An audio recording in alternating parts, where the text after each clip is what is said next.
Some men are born to rule, but others try to rule time itself. He called himself 𝐸𝐸𝐸𝐴, Lord of the Age. He claimed to be Shah-e-Islam, King of Islam, a savior, a chosen one, a hidden Mahdi sent to heal a broken world.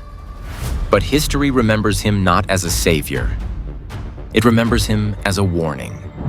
A governor who rose like a storm over Anatolia and died alone, far from the land he dreamed to command.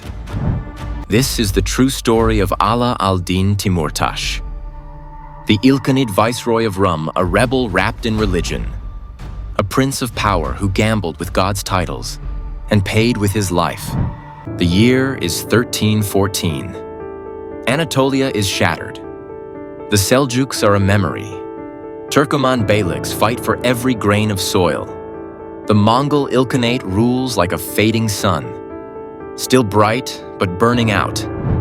Into this fractured frontier rides a young governor. The son of the great Emir Chupan, Timurtash enters room not as an invader, but as a master sent to tame a land already broken. History waits to see if he is the healer or the storm. In July 1314, by royal decree of Ilkhan Abu Sa'ad, Timurtash is declared Viceroy of Rum, a position of unimaginable power. Anatolia, once home of Seljuk sultans, now bends beneath Mongol hooves. Cities whisper in fear. Beyliks kneel or burn. But Timurtash is more than his title. Behind him stands his father, Emir Chupan, the most powerful man in the Ilkhanate after the Khan himself.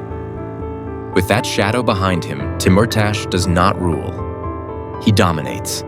For years, he rides across Anatolia, extinguishing rebellions and subduing tribes, tightening Ilkhanid fingers around this frontier.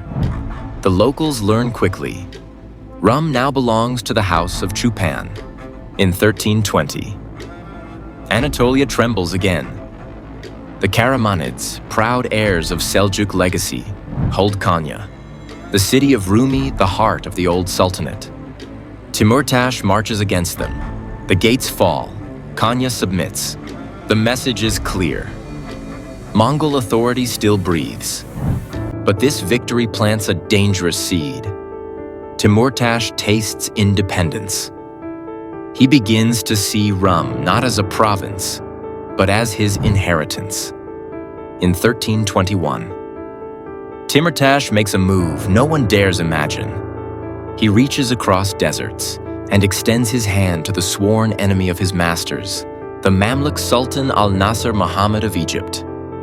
Whispers fill mosques and marketplaces. Is the viceroy of Rum betraying the Ilkhan?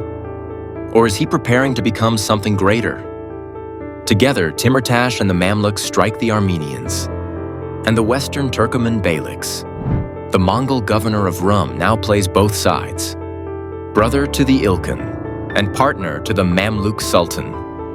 He is becoming his own empire. In 1322, then something breaks. Or perhaps it was always cracked.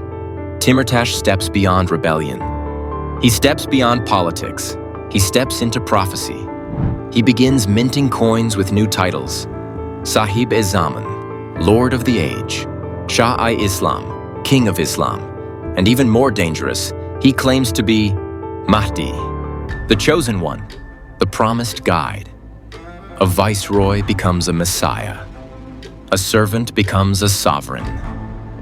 Across Rum, his banners rise. Old dynasties tremble. Beyliks are crushed beneath his armies. But in Tabriz, the Ilkhan Abu Sa'id prepares to strike. Yet even he hesitates, because behind Timurtash still stands his father, Emir Chupan, lord of the empire's armies. Blood shields blood.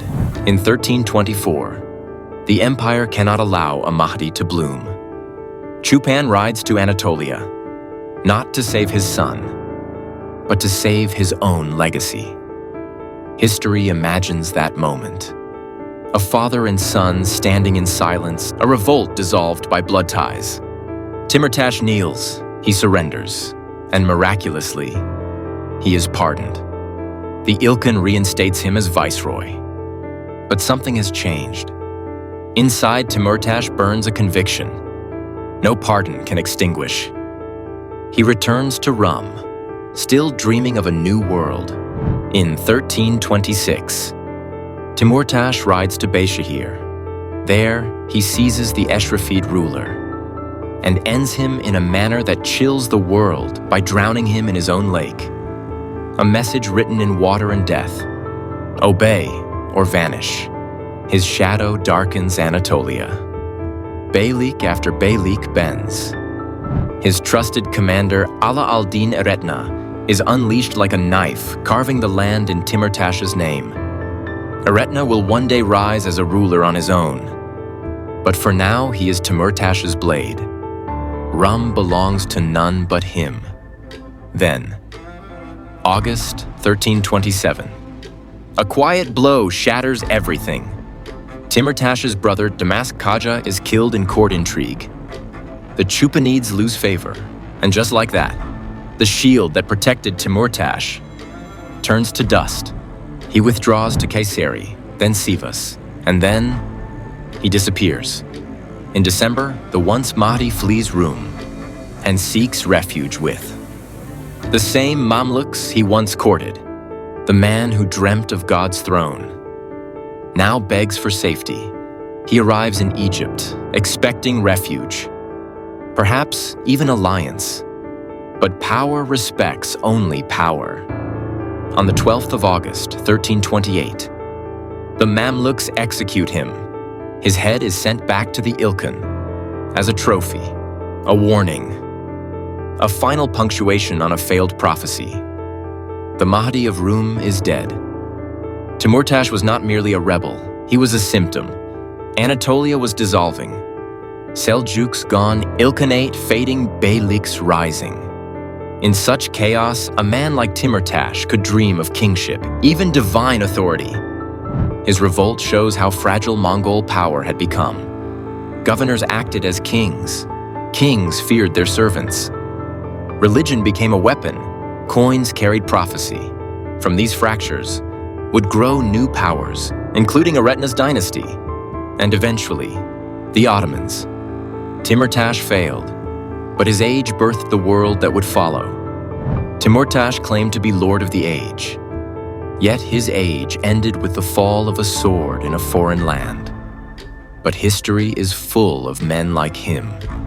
Visionaries, tyrants, dreamers, madmen, who gamble their souls for a crown. Which one was he? Tell us what you think. And subscribe to Historical TV for more lost stories of empires and fate.